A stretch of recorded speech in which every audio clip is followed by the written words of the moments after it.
Hello. आप देख रहे हैं एनएसएन व्लॉग अपनी दोस्त नीलेश सागर निडर के साथ। और आज है 14 अप्रैल। आज के दिन ही हमारे बाबा साहब भीमराव अम्बेडकर जी का जन्म हुआ था।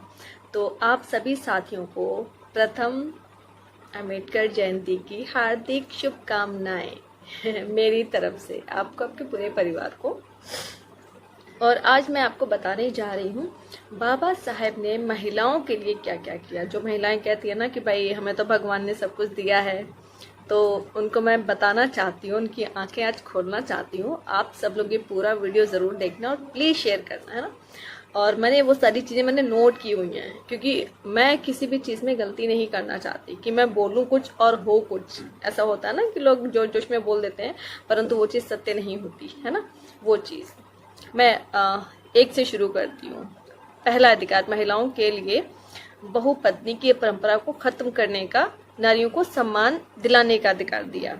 मतलब कि आप जरूरी नहीं है आप किसी की बीवी हैं तो आप उनकी गुलामी करें। पहले क्या होता था, मैं थोड़ा सा आपको उदाहरण के तौर पे, पहले ये होता था कि महिलाओं को उपभोग की वस्तु समझा जाता था कि वो सिर्फ मतलब घर की महिला सिर्फ बच्चे पैदा करने के काम आएंगी और घर का काम करेंगी, घर से बाहर उनका कोई काम नहीं है। ठीक है, वो चीज़ को, उस परंपरा को खत्म किया है कि भाई घूंघट करना, अपनी मर्जी के कपड़े नहीं पहनना, है ना, अपनी मर्जी से कहीं चलना फिरना, उठना बैठना, आना जाना, ये सब का कोई अधिकार नहीं था पहले ज़माने की महिलाओं को। लेकिन बाबा साहब ने जो संविधान बनाया, जो कानून बनाया, उसमें महिलाओं को ये सर्वप्रथम अधिकार दिया है। ठीक है, और आपको सभी को हिंदू कोड बिल नाम की जो बुक है वो ज़रूर पढ़नी चाहिए। वो स्पेशली महिलाओं के हक अधिकार की बात करती है। उसमें महिलाओं के क्या क्या अधिकार हैं वो लिखे हुए हैं। नंबर 2, पहली पत्नी के होते हुए दूसरी शादी को अमान्य यानी इनवैलिड बताया गया है। ठीक है ना।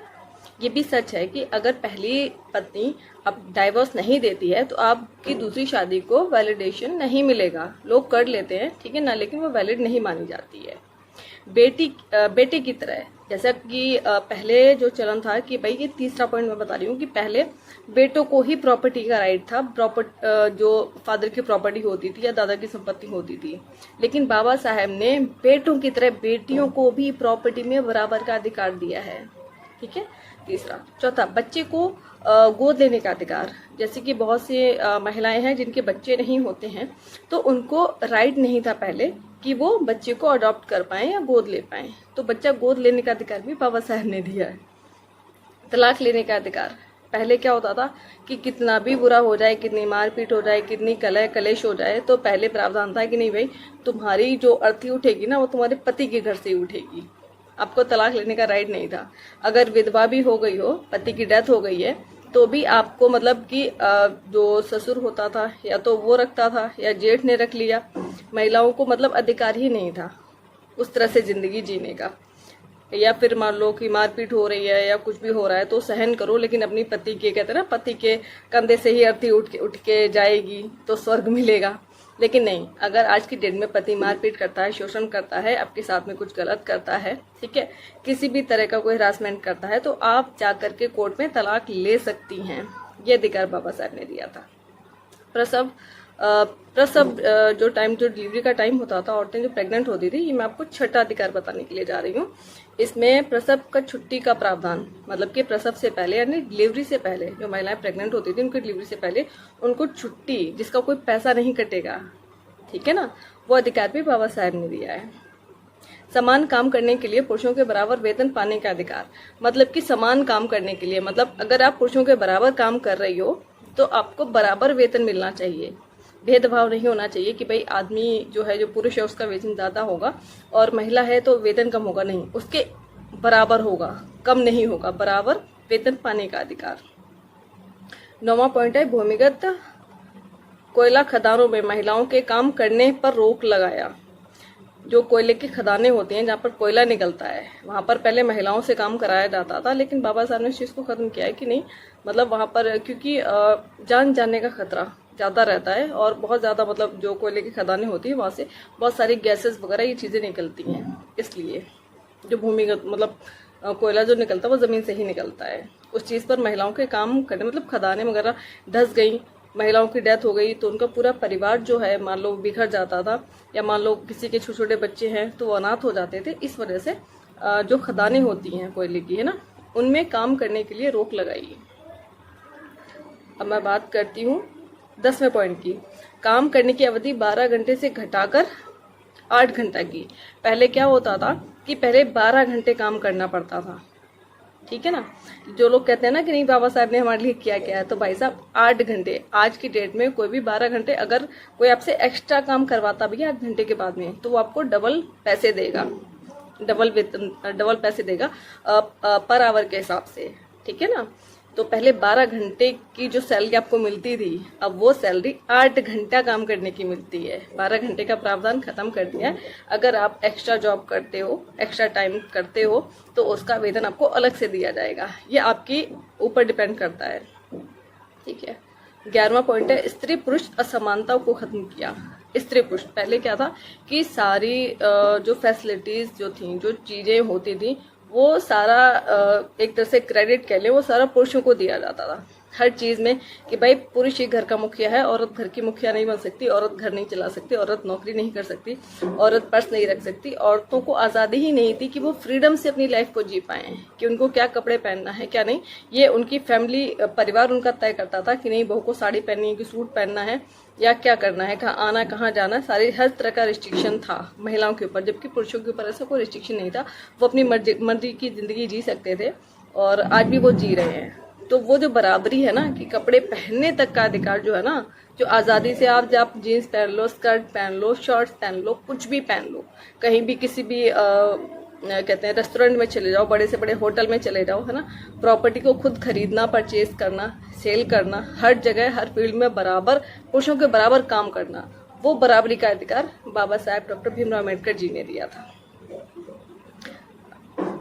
13 नंबर का पॉइंट बहुत ही अच्छा पॉइंट है। इसमें लिखा है वैश्यावृत्ति प्रथा पर रोक लगाया।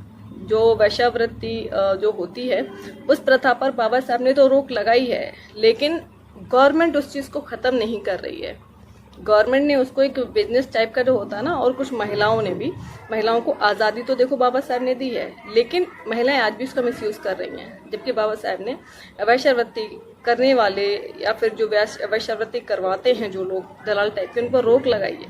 लेकिन क्या है कि भाई आजकल सब जगह पैसा चलता है भाई, ये चीज। और हाँ, नंबर 12 नंबर में भूल गई थी, 12वें नंबर पे। 12वें नंबर का पॉइंट जो है, बाल विवाह पर रोक लगाया और विधवा विवाह का अधिकार दिया। पहले क्या था, पहले छोटी छोटी बच्चियां, छोटी छोटी लड़कियों की, मतलब 5 साल में, 6 साल में, या फिर राजस्थान जैसी जगह पर तो ऐसी प्रथाएं थी कि बच्चा पैदा हुआ और वो तय कर दिया कि हमारी बेटी हुई है, आपकी बेटा हुआ है, और बचपन में बाल विवाह कर देते थे। और अदर स्टेट में आप देख लो 10 साल में, 11 साल में, 12 साल में, मतलब जब बच्ची नाबालिग होती थी वो, तो उस चीज पर बाबा साहब ने रोक लगाई कि नहीं, बाल विवाह इनवैलिड माना जाएगा, बाल विवाह नहीं होना चाहिए। और आज की डेट में अगर आपके आस पड़ोस में कोई भी व्यक्ति 18 साल से कम उम्र की बच्ची की शादी कर रहा, लड़के की शादी कर रहा, भाई साहब आप 100 नंबर पे पुलिस बुलाओगे ना, तो पुलिस दौड़ के आएगी, उस शादी को रोक लगा देगी, रुकवा देगी शादी, और साथ में सजा का भी प्रावधान है। विधवा विवाह का अधिकार, ये इसमें 12वें पॉइंट में ही है। विधवा, पहले क्या होता था कि जो बहू या बेटी जो विधवा हो जाती थी, तो उसको दूसरी शादी करने का अधिकार नहीं था, और उसको सती प्रथा, एक प्रथा चलती थी।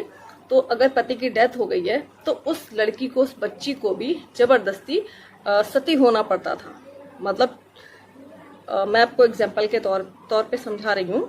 एक मूवी थी, उसको मैंने देखा था, तो उसमें क्या था कि 4-5 लठैत जो हैं, जो चिता के आगे पीछे चारों तरफ खड़े कर दिए जाते थे, और लड़की को जो लाश की जो वो बनाते थे ना, जो बनाते हैं मतलब, ठीक है, उसके ऊपर उस लड़की को बिठा दिया जाता था। शैया टाइप की बोलते हैं हमारे यहाँ, शैया, वो बना देते थे और लड़की को उसके ऊपर बिठा देते थे। और जब उसको आग लगाते थे, उसके हस्बैंड को, मतलब लाश को जो आग जलाते हैं, क्या बोलते हैं उसको, मुखाग्नि देते हैं, ठीक है ना। तो वो लड़की जब उठ करके भागती थी, तो वो लठैत जो होते थे ना, वो जबरदस्ती उस लड़की को उस आग के अंदर झोंकते थे जलाने के लिए। सोचो कि कितना क्रूर और कितना ही मतलब कि आपकी सोच से परे, मतलब कितना परेशान, कितना, मतलब एक औरत को जिंदा जलाना, ठीक है ना। पहले इस तरह की प्रथाएं हुआ करती थी, जो कि बाबा साहब अम्बेडकर ने जब संविधान लिखा, जब हिंदू कोड बिल लिखा, तो उन्होंने इन चीज़ों पर सबसे पहले बैन लगाया।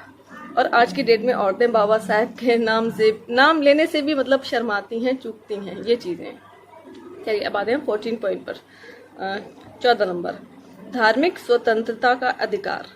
धार्मिक स्वतंत्रता मतलब कि आप जैसे मान लो आप हिंदू धर्म में पैदा हुए हो तो आप नास्तिक नहीं बन सकते, या फिर आप किसी दूसरे धर्म में नहीं जा सकते, या फिर आप मुस्लिम पैदा हुए हो, ठीक है ना, और आपका रिलीजन मुस्लिम है, या आप मुस्लिम फैमिली से बिलोंग करते हो, तो आप क्रिश्चियन, हिंदू या अदर रिलीजन में नहीं जा सकते। नहीं, आप धर्म परिवर्तन भी कर सकते हो, आपकी पूरी आज़ादी है। आप अपने धर्म में जैसे चाहे वैसे मर्जी रहना चाहो, या कोई धर्म परिवर्तन करना चाहो, जिस भी धर्म में जाना चाहो, धर्म छोड़ना चाहो, तो उसकी आज़ादी भी आपको संविधान और कानून देता है, ठीक है। प्लस आपको सेफ्टी सिक्योरिटी भी प्रोवाइड करवाता है कि आपके साथ कोई जबरदस्ती नहीं कर सकता कि आप मेरे धर्म में आ जाओ या फिर मेरा धर्म अपनाओ। ये भी कोई कंपलसरी नहीं है, आपकी फ्रीडम है। आप जिस धर्म को मानना चाहे ना मानना चाहे वो आपकी स्वतंत्रता है, ठीक है। अब आते हैं 15वें पॉइंट पे, वोट का अधिकार। पहले जो था खास करके SC ST OBC के जो लोग थे उनको वोट डालने का राइट नहीं था, ठीक है। आप पूना पैक्ट पढ़िएगा। जो लोग कहते हैं ना कि आरक्षण को लेकर के दिन रात बोलते हैं, तो हमने तो कभी बाबा साहब ने आरक्षण मांगा ही नहीं था। पूना पैक्ट पढ़िएगा तो आपको समझ में आएगा कि भाई आरक्षण के पीछे की कहानी क्या है, स्टोरी क्या है। बहुत सारे लोग गालियां देते हैं, अपशब्द बोलते हैं, जबकि मेरा मानना यह है कि आप किसी को अपशब्द बोलने से पहले, कुछ भी गलत बोलने से पहले ये सोचें कि इस चीज़ की शुरुआत क्यों हुई, ये चीज़ आई क्यों, कुछ तो वजह रही होगी ना, उस तरह से। तो वोट डालने का अधिकार भी बाबा साहब ने दिया था। अब आते हैं 16 पॉइंट पर, 16वें पॉइंट पर। प्रधानमंत्री, राष्ट्रपति, डॉक्टर, इंजीनियर, IAS, ठीक है ना, शिक्षक, सांसद, कलेक्टर आदि कई पद प्राप्त करने का अधिकार। मतलब कि पहले महिलाओं को पढ़ने का ही अधिकार नहीं था। जब पढ़ने का अधिकार नहीं था तो वो राष्ट्रपति छोड़ो, चपरासी छोड़ो, वो तो कुछ भी नहीं बन सकती थी जब इंसान पढ़ेगा नहीं। क्योंकि ये सारी, आप प्रधानमंत्री बनते हो तो बिना पढ़े नहीं बनते हो, ठीक है ना। आपको उस चीज़ के लिए भी एजुकेशन चाहिए होती है, ठीक है। राष्ट्रपति, डॉक्टर, कलेक्टर, इतने बड़े बड़े जो पद है ना, जहाँ पर सिर्फ पुरुष ही विराजमान होते थे, उन पदों पर आज महिलाएं विराजमान हैं। और उसमें आज की डेट में उदाहरण के तौर पर देखिए, सोनिया गांधी जी हैं, बहन कुमारी मायावती जी हैं, है ना, और स्मृति ईरानी जी हैं, और अभी रिसेंटली जो हमारे दिल्ली की CM बनी हैं श्रीमती रेखा गुप्ता जी। बहुत सारी महिलाएं, बहुत सारी, ठीक है ना, जो राजनीति कर रही हैं आज की डेट में। हेमा मालिनी जी देखिए एक्टर है, लेकिन पॉलिटिक्स कर रही हैं, राजनीति में है। क्यों है, किसकी बदौलत है? बाबा साहब की बदौलत। जया भादुड़ी जो श्री अमिताभ बच्चन जी की वाइफ हैं, जो कि एक एक्टर हैं, वो भी पॉलिटिक्स कर रही हैं, राजनीति कर रही हैं। किसकी बदौलत? बाबा साहब की बदौलत। इनको हीरोइन, इनको एक्टर बनने का भी अधिकार नहीं था भाई, ठीक है ना, लेकिन ये सारे अधिकार बाबा साहब ने दिए हैं। तो बहुत एहसानमंद होना चाहिए भारत की महिलाओं को बाबा साहब भीमराव अम्बेडकर जी का। अब मैं बात कर रही हूँ 17वें पॉइंट की, मानवीय गरिमा के साथ जीवन जीने का अधिकार। मानवीय मतलब आप एक इंसान हैं, तो आप खुद को गर्व से कह सकते हैं कि भाई मैं इंसान हूँ और इंसान बनकर ही अपना जीवन यापन करना चाहता हूँ। कोई भी आप पर जबरदस्ती किसी भी धर्म की चीज़ें या किसी गॉड को, ईश्वर अल्लाह को आप पर थोप नहीं सकता। आप नेचुरल ह्यूमन पैदा हुए हैं, तो ह्यूमन की तरह ही आप रह सकते हैं, ये अधिकार। अब मैं बात कर रही हूँ 18th, ठीक है। हिंदू कोड बिल के अनुसार कोई भी बालिग लड़का लड़की किसी भी जाति का हो, बिना अभिभावकों की अनुमति के बिना विवाह करने का अधिकार। मतलब कि कोई भी बालिग लड़की जो कि 18 साल से ऊपर है, और कोई भी बालिग लड़का जो 21 साल से ऊपर है, मतलब कि जिन्होंने अपनी 18 और 21 साल की एज को क्रॉस कर लिया है, पार कर लिया है, वह बिना अपने अभिभावक मतलब अपने माता पिता की गैर सहमति से, किसी भी धर्म के हों, किसी भी जाति के हों, अपना विवाह कर सकते हैं, जिसको बोलते हैं कोर्ट मैरिज। कोर्ट में जाकर के आप फॉर्म भर के अपनी शादी को संपन्न कर सकते हैं। अगर आपके माता पिता एग्री नहीं हैं कि भाई आप अलग जाति के हैं, अलग धर्म के हैं, तो इसका अधिकार भी डॉक्टर भीमराव अम्बेडकर जी ने आपको दिया है। आप सोचिए, पहले बहाना मिलता था कि भाई तुम तो दूसरी बिरादर के हो, तुम दूसरे धर्म के हो, हम शादी नहीं कर सकते, लेकिन ये रिस्ट्रिक्शन भी बाबा साहब ने खत्म कर दिया है। कितनी बड़ी बात है ये। अब आते हैं 19वें पॉइंट पे, महिलाओं के अधिकार के लिए हिंदू कोड बिल संसद में स्वीकार न होने पर विधि कानून मंत्री पद का इस्तीफा दिया। जब बाबा साहब ने हिंदू कोड बिल, जब कोई भी लॉ बनता है, ठीक है ना, तो उस पर क्या होता है कि संसद के अंदर कितने लोग एग्री हैं, कितने लोग नहीं एग्री हैं, है ना। जो ज्यादा लोग सहमत होते हैं तो उस बिल को पास कर दिया जाता है, उसको लागू कर दिया जाता है कि हाँ भाई अब से इसके अकॉर्डिंग, इस नियम के अकॉर्डिंग चीजें होंगी, ठीक है। तो उस चीज के लिए जो लोग एग्री नहीं थे, तो बाबा साहब ने, अपने कानून मंत्री थे बाबा साहब उस टाइम में, ठीक है ना, और हिंदू कोड बिल उन्होंने लिखा था कि भाई ये महिलाओं को अधिकार देने चाहिए। लेकिन वहां पर बैठे कुछ जिनके दिमाग में धार्मिक चीजें ज्यादा थी, जो चाहते थे कि महिलाओं को अधिकार न दिए जाएं, उनके चलते बाबा साहब पर इतना दबाव बनाया गया, इतना ज्यादा वो किया गया, उनको टॉर्चर किया गया एक तरह से कि भाई हम तो अधिकार नहीं देंगे, हमारे यहाँ की महिलाएं ऐसे ही रहेंगी, ऐसे ही रखेंगे, हम अपने गुलाम बना करके घरों में, बाहर महिलाएं निकलेंगी तो फिर उनको फ्रीडम मिलेगी, अपनी मर्जी से जिंदगी जींगी। तो इस चीज के लिए बाबा साहब ने अपने कानून मंत्री पद से इस्तीफा दिया था। ये बात महिलाओं को सोचनी चाहिए, समझनी चाहिए। फिर इस पर दोबारा से डिस्कशन हुआ, तब हिंदू कोड बिल पास किया गया, ठीक है ना, जिसमें महिलाओं की अधिकार है। आप मेरे कहने से एक बार हिंदू कोड बिल पढ़िए। सर समाज की महिलाओं से मैं अपील करती हूँ।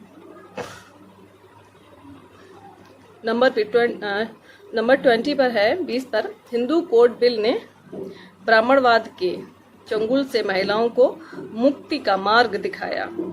इसमें धर्म शास्त्रों के अनुसार महिलाओं को शिक्षा का अधिकार नहीं था और पुरुष के आज्ञा के बिना कोई भी निर्णय लेने का तथा उनके अधिकार का विरोध करने का अधिकार नहीं था। ब्राह्मणवाद से, देखिए मुझे ब्राह्मण से एलर्जी नहीं है।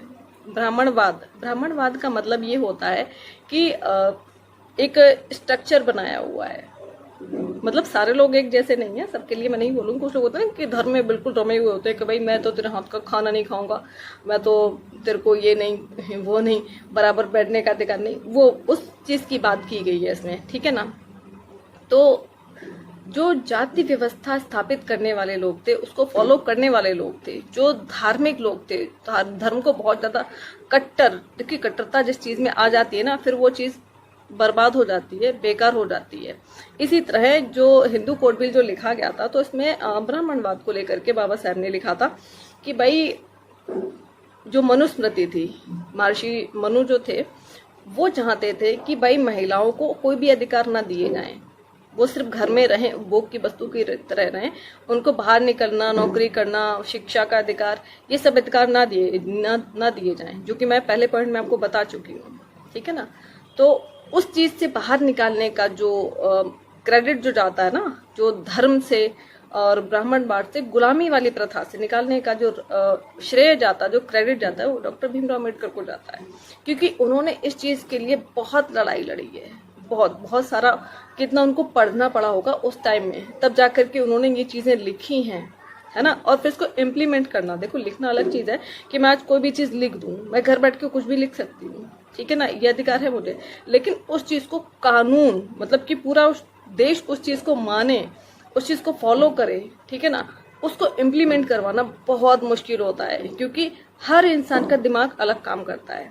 जैसे कि बहुत से घरों में जाएंगे तो आपने देखा होगा, बहुओं के लिए, बेटियों के लिए किस तरह से सोचते हैं कि अगर बेटी है तो बेटी कुछ भी कपड़े पहन सकती है, कहीं भी घूम सकती है, कुछ भी खा सकती है, पहन सकती है, कुछ भी कर सकती है, उसको पूरा अधिकार है। लेकिन वहीं पर बहू के लिए रिस्ट्रिक्शन है कि बेटी के बराबर, मतलब कि सास के बराबर बहू जो है वो बेड पे नहीं बैठ सकती, वो सोफे पे नहीं बैठ सकती, वो जमीन पे बैठेगी, पूरा घर खाना खा लेगा, उसके बाद में बहू बचा हुआ खाना जो होगा वो बहू खाएगी। बहू सिर्फ साड़ी पहनेगी, बेटी कुछ भी पहन सकती है, कुछ भी, ठीक है ना। और बेटी को मतलब बाहर घूमने का, मार्केट जाने का सारा अधिकार है, लेकिन बहू को क्या है कि बहू के साथ कोई ना कोई जाना चाहिए, हस्बैंड जाए, सास जाए, ससुर जाए, लेकिन बहू इस तरह से आज की डेट में भी बहुत सारी चीजें होती हैं। तो वो चीज को खत्म जो किया ना, वो डॉक्टर भीमराव अम्बेडकर जी ने खत्म किया है, ठीक है ना, कि बहू और बेटी दोनों इक्वल हैं, अलग अलग नहीं हैं। लोगों ने क्या कि अपना एक पुरानी जो पीढ़ी चली आ रही है ना, तो वही चीजें दिमाग में बिठा करके ना वही चीजें फॉलो किए जा रहे हैं कि नहीं भाई बहू अलग है, बेटी अलग है। भाई जब बेटी आपके घर की नौकरानी नहीं है आपकी, तो बहू कैसे आपके घर की नौकरानी हो सकती है कि बहू पूरे घर का खाना बनाएगी, कपड़े लत्ते धोएगी, सबके बच्चे संभालेगी, है ना। और घर में अगर 10 कैंडिडेट्स हैं तो 10 का खाना वो अकेले बनाएगी, गर्मी हो सर्दी हो कुछ भी हो। इस तरह की प्रथा से आज़ादी, क्योंकि अगर आप पढ़ लिख लेती हो तो आपको इस गुलामी करने की कोई ज़रूरत ही नहीं है ना। ये काम भाई आप किसी को सैलरी देकर भी करवा सकते हो कि अगले को रोजगार भी मिल जाएगा, आपके घर का खाना भी बन जाएगा, झाड़ू पोछा भी हो जाएगा, कपड़े भी धुल जाएंगे, सारे काम हो जाएंगे, है ना। तो इस तरह से भी महिलाएं रहती हैं और करती हैं आज की डेट में। तो ये सारा अधिकार बाबा साहब ने दिया है।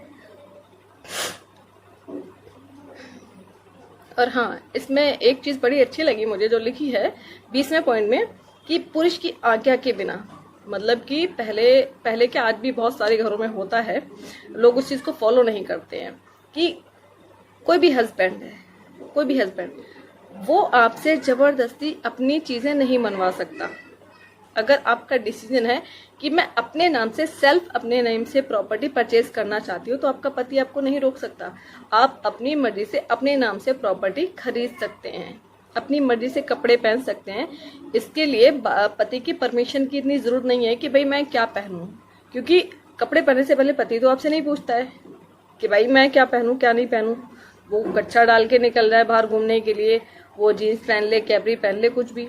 तो इस तरह वाइफ को भी बराबर इक्वल राइट्स हैं, ठीक है ना। कि किसी चीज की देखिए, एक मान सम्मान की बात अलग होती है कि आप अपने पति का मान सम्मान करते हो, वो भी आपका मान सम्मान करता है, दोनों इक्वल है, ठीक है ना। तो फिर तो वहाँ आज्ञा, परमिशन, वो तो बोलते ही नहीं है कि परमिशन की बात ही नहीं आती, नौबत नहीं आती। लेकिन जहाँ पर ये चीजें बहुत ज्यादा होती हैं कि नहीं भाई उठ तो उठ, बैठ तो बैठ, ठीक है ना, होता है इस तरह से मोलस्ट करते हैं, उन लोगों के लिए तो वो अधिकार भी बाबा साहब ने आपको दिया है कि आपको किसी की परमिशन लेने की जरूरत नहीं है, कुछ भी पहनने के लिए, कुछ भी खाने के लिए, कहीं भी जाने के लिए, कुछ भी करने के लिए, ठीक है। लेकिन बशर्ते आप इसका मिस यूज ना करें। अब आते हैं हम 21वें पॉइंट पे। डॉक्टर अम्बेडकर ने महिलाओं के लिए हिंदू नारी उत्थान और पतन किताब लिखी, जिसमें बौद्ध धर्म में स्त्रियों को समानता का अधिकार प्राप्त है। देखिए, धर्म कोई सा भी हो, कोई सा भी, किसी भी धर्म में बराबरी का अधिकार नहीं है महिलाओं को। महिलाएं आज की डेट में भी क्या बोलते हैं, जो मंदिर की पुजारी, मस्जिद में मौलाना, और क्रिश्चियन में जो क्या पादरी बोलते हैं, ठीक है ना, उनको कुछ और बोलते हैं, फीमेल्स को आई थिंक नन बोलते हैं, क्या बोलते हैं मुझे नहीं पता। नन तो वैसे हॉरर मूवी आई थी, बट इस तरह से बोलते हैं, ठीक है। किसी भी धर्म ने बराबरी नहीं दी है। तो इसी प्रकार जो बौद्धिज्म है उसमें भी इक्वालिटी, बराबरी नहीं थी। सिर्फ पुरुष ही बौद्ध जो भिक्षु बन सकते थे और धम्म की जो क्या बोलते हैं प्राप्ति करना, है ना, वो कर सकते थे, लेकिन महिलाओं को नहीं था। लेकिन बाबा साहब ने उसमें भी महिलाओं को राइट दिया कि वो भी बौद्ध भिक्षुणी बन सकती हैं। तो ये राइट भी बाबा साहब ने दिया है। सोचिए किस स्तर से सोचा होगा बाबा साहब ने। अब आते हैं हम 22वें पॉइंट पे। बाबा साहब अम्बेडकर जी ने 1916 से लेकर 1951 हिंदू कोड बिल पेश करने तक महिलाओं को समानता का अधिकार दिलाने के लिए लड़ते रहे। मतलब कि 1916 से 1951, बहुत बड़ी बात है, कंटिन्यू महिलाओं के अधिकारों की लड़ाई वो लड़ते रहे। ये बहुत बड़ी बात है, अपने आप में बहुत बड़ी बात, ठीक है। क्योंकि इंसान 1-2 साल में, 6 महीने में हार मान जाता है, लेकिन बाबा साहेब ने इतनी लंबी लड़ाई लड़ी महिलाओं के अधिकारों के लिए। भाई महिलाओं को तो ना, सही बताऊं ना, बाबा साहब के पैर धो धो के पीने चाहिए, सच बताऊं। और अब आते हैं हम 23वें पॉइंट पे। संविधान के अनुच्छेद धारा 15 में बाबा साहब ने स्त्री पुरुष भेद नष्ट किया। नष्ट किया मतलब खत्म किया। मतलब कि ये आप अगर पढ़ेंगे संविधान का अनुच्छेद 15 पढ़ेंगे तो उसके अंदर ये चीज वर्णित की गई है कि स्त्री और पुरुष दोनों बराबर हैं, दोनों एक दूसरे के पूरक हैं। ठीक है, इसमें स्त्री या पुरुष कोई एक दूसरे से बड़ा नहीं है, दोनों इक्वल हैं। इक्वलिटी यानी बराबरी का अधिकार बाबा साहब ने दिया। अब हम बात करते हैं 24वें पॉइंट की। संविधान के अनुच्छेद धारा 39 में स्त्री पुरुष समान वेतन का अधिकार दिलाया। मतलब कि दोनों को इक्वल सैलरी मिलेगी, जो कि मैं पहले भी आपको बता चुकी हूँ, लेकिन ये पॉइंट इसमें ऐड है। ठीक है, ये संविधान के अनुच्छेद में दिया गया है, वो चीज पॉइंट अलग है, लेकिन ये संविधान में कहाँ पर लिखा हुआ है वो चीज। और अब हम बात करते हैं आपके 25वें पॉइंट की। संविधान के अनुच्छेद धारा 42 में महिलाओं को प्रसूति के समय वेतन और अवकाश का अधिकार। मतलब कि ये संविधान के अनुच्छेद धारा 42 में ये दिया गया है कि जो भी महिला प्रेग्नेंट होगी उसको जो लीव मिलती है, जो छुट्टी, तो अभी भी कई जगहों पर क्या होता है, जो प्राइवेट सेक्टर्स हैं, मैं गवर्नमेंट सेक्टर्स की बात कर रही हूँ, जो प्राइवेट सेक्टर्स है ना, तो उसके अंदर क्या होता है कि छुट्टी के पैसे काटते हैं। ठीक है, लेकिन ये बाबा साहेब ने संविधान के अंदर ही प्रावधान कर दिया सीधा कि भाई 2 महीने 3 महीने जो भी छुट्टी, मतलब प्रेगनेंसी जब डिलीवरी होने से पहले की छुट्टियों पर, ठीक है ना, उसमें जो भी लीव दी जाएगी, जो भी लीव पास की जाएगी, उसमें उस महिला की सैलरी नहीं काट के दी जाएगी, सैलरी पूरी मिलेगी उसको। ठीक है ना। और अब तो शायद बेबी होने पर कुछ पैसों का भी प्रावधान है, मुझे पर्टिकुलर याद नहीं कितना पैसा मिलता है। अगर आप गवर्नमेंट हॉस्पिटल में किसी के बच्चे पैदा होता है, ठीक है ना, तो उसमें भी प्रावधान कर दिया गया है। ठीक है ना। और अब हम बात करते हैं 26वें पॉइंट की। अम्बेडकर जी ने स्त्री के सम्मान को कानून की चौखट पर निर्माण किया। मतलब ये है कि बाबा साहब ने जितना काम किया है महिलाओं के लिए, ये आज तक के समय में किसी भी व्यक्ति ने नहीं किया। महिलाओं को, मतलब पूरे भारत की हर जाति की, हर धर्म की महिलाओं को बाबा साहब का शुक्रगुजार होना चाहिए। बाबा साहब को पढ़ना चाहिए, संविधान को पढ़ना चाहिए, कानून को पढ़ना चाहिए और इस चीज को समझना चाहिए कि आज जो आप ये आज़ादी से घूम रहे हो ना हर जगह, ये बाबा साहब अम्बेडकर की देन है, जिनको आज की डेट में कुछ राजनीतिक लोगों ने अपनी गंदी राजनीति करने के लिए सिर्फ दलितों का नेता बना दिया है कि वो तो सिर्फ दलितों के थे। नहीं भाई, अगर आज की डेट की मैं बात करूं, बराबर शिक्षा पाने का अधिकार, ठीक है ना, तो उसमें सिर्फ SC ST के नहीं, आप लोग भी आते हैं। ठीक है ना, आप भी बराबरी शिक्षा ले रहे हो, कम नहीं ले रहे हो। अगर जो कानून पढ़ करके मैं एक SC की लड़की वकील बन रही हूँ, तो भाई जनरल OBC जो है, ठीक है, माइनॉरिटीज जो है, आप भी मेरे बाबा साहब का कानून पढ़कर ही वकील बन रहे हो। बेशक आप फॉलो ना करो, वो चीज अलग है, मुझे उस चीज से कोई भेदभाव ही नहीं है, ना मेरा कोई मतभेद है, लेकिन आप मेरे बाबा साहब का लिखा हुआ जो कानून है उसी को पढ़ करके लॉ बन रहे हो और उस एडवोकेसी से पैसा कमा रहे हो, जज बन रहे हो, IAS बन रहे हो, IPS बन रहे हो, डॉक्टर बन रहे हो, कलेक्टर बन रहे हो, इंजीनियर बन रहे हो। क्योंकि जितनी भी समझ में, महिलाओं की स्पेशली आज बात कर रही हूँ, पुरुषों की बात नहीं कर रही हूँ, सिर्फ महिलाओं की बात कर रही हूँ। ये सारा अधिकार तो बाबा साहब ने दिया है। अगर बाबा साहब नहीं होते तो कहाँ आप डॉक्टर, कलेक्टर, इंजीनियर कहाँ बन पाती हैं आप? भाई बताइए मुझे। पुरुषों को तो अधिकार था पहले, महिलाओं को अधिकार नहीं था, तो आपको तो शुक्रगुजार होना चाहिए और आपके घर में बाबा साहब की फोटो, बाबा साहब का संविधान जरूर होना चाहिए। तो आज 14 अप्रैल 2025 में ये मेरा वीडियो मैं यहाँ पर YouTube पर डाल रही हूँ और उम्मीद करती हूँ कि मेरा ये वीडियो आपको पसंद आएगा। तो प्लीज़ लाइक करना, शेयर करना, कमेंट करना और मेरे चैनल को सब्सक्राइब करना और करवाना। आप सभी को दिल से जय भीम, जय भारत। और अपनी इस बेटी पर, अपनी बहन पर, अपनी दोस्त पर ऐसे ही प्यार बनाए रखना। बस, बाय।